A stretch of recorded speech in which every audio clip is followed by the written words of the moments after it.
Cleopatra, ang huling paraon ng Ehipto. Si Cleopatra o Cleopatra VII Philopator, ang kanyang buong pangalan, ay isang Egyptian queen at ang huling paraon ng sinaunang Ehipto. Isa siya sa pinakakilalang babae sa buong mundo dahil sa kanyang kagandahan at pamumuno ng isang bansa sa edad na 18. Ipinanganak si Cleopatra sa Alexandria, ang kabisera ng Ehipto, noong taong 69 BC. Siya ay naghari sa kanyang kaharian mula 51 BC hanggang sa kanyang araw ng kamatayan noong 30 BC.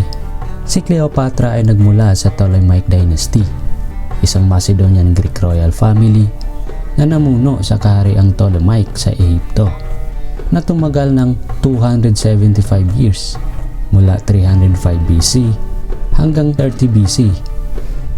Ang Macedonian Greek family ni Cleopatra ay umusbong ang kapangyarihan dahil kay Alexander the Great na sinakop ang Ehipto noong 332 BC. Sa pagkamatay ng kanyang ama na si Ptolemy XII noong 51 BC, ay inihabilin nito kay Cleopatra na nooy 18 taong gulang ang pamumuno sa Ehipto kasama ang kanyang kapatid na si Ptolemy XIII na 10 taong gulang. Tulad ng kaugalian ng panahong iyon, pinakasalan ni Cleopatra ang kanyang kapatid. Gayunpaman, nagkaroon sila ng di pagkakaunawaan at sa lalong madaling panahon ay inalis ni Ptolemy si Cleopatra sa kapangyarihan at ipinatapon. Noong mga panahong iyon ay nagkaroon ng digmaang sibil sa imperyo ng Roma sa pagitan nila Julius Caesar at Pompey na isang Roman consul. Nang tumakas si Pompey sa Alexandria, pinatay siya sa utos ni Ptolemy. Inaasahan ni Ptolemy na magkaroon ng pabor kay Caesar. Ngunit nang dumating si Caesar sa Alexandria, ay nagalit ito sa pagpatay sa isang Roman consul. Sinamantala ito ni Cleopatra at matagumpay na itinuro nito kay Julius Caesar ang kanyang sarili. Nagkaroon si Cleopatra at Caesar ng relasyon at kalaunay isinilang nito ang kanilang anak na si Ptolemy Caesar o sa tawag na Caesarion, na ang ibig sabihin ay The Little Caesar. Napatay si Ptolemy sa labanan ng Nile at ibinalik ni Caesar kay Cleopatra ang kapangyarihan na pumunuan ang Ehipto kasama ang kanyang anak. Ang paghahari ni Cleopatra ay nagdala ng katatagan sa rehiyon at nagdala ng isang antas ng kapayapaan at kaunlaran sa isang bansa na bankrupt ng digmaang sibil.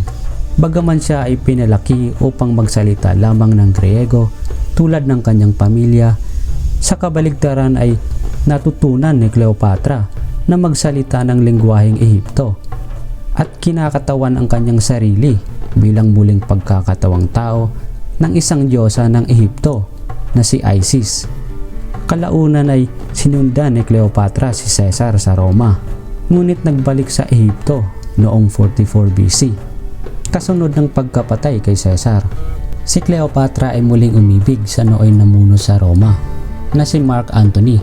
Kasunod ng pagkamatay ni Caesar, sila ay nagkaroon ng 3 anak na sina Cleopatra Selene II, ang kanilang anak na babae, si Alexander Helios at Ptolemy Philadelphus, ang kanilang anak na mga lalaki.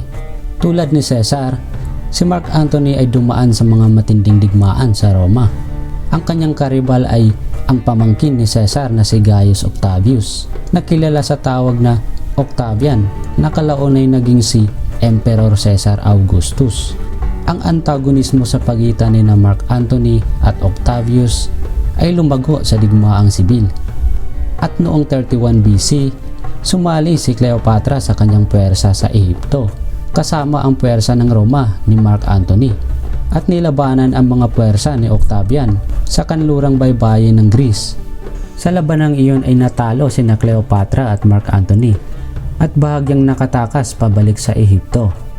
Gayunpaman, hinabol ng mga puwersa ni Octavian ang mag-asawa at nakuha ang Alexandria noong 30 BC.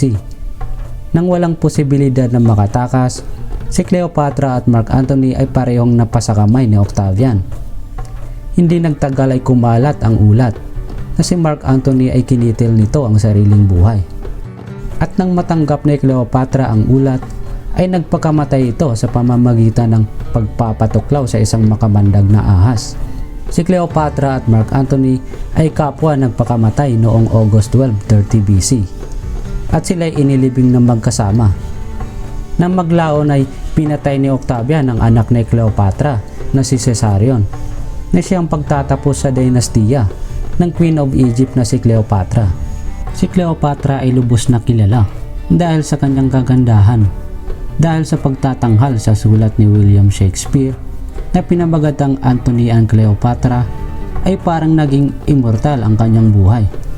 At sa hanggang ngayon ay itinatanghal ito maging sa mga eskwelahan. At dito nagtatapos ang ating kwento kay Cleopatra.